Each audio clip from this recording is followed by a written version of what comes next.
মুখ্যমন্ত্ৰীৰ কঠোৰ নিৰ্দেশৰ পাছতে সমগ্ৰ ৰাজ্যতে কালি নিশাৰে পৰা মাটি দালালৰ বিৰুদ্ধে চলিছে অভিযান।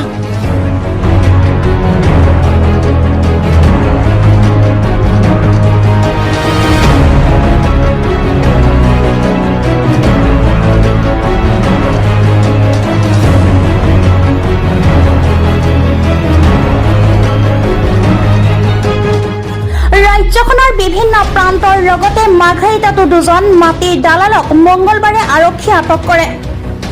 ধৃত মাটি দালাল দুজন ক্ৰমে অজিত দে আৰু অমূল্য সিং ওৰফে ভৱেশ।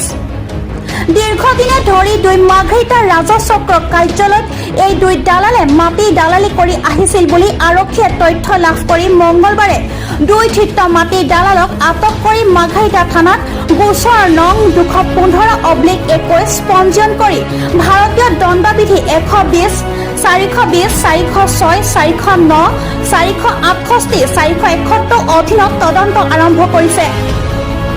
অন্যহাতে দুই মাটি দালালৰ পৰা আপত্তিজনক নথি পত্ৰ জব্দ কৰে আৰক্ষীয়ে।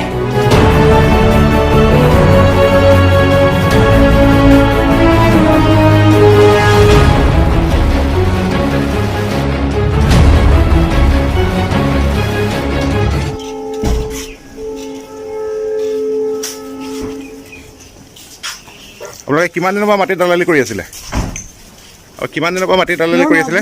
মই পিটিশ্যন নাই, মোৰ 93 পৰা মোৰ লাইসেন্স আছে।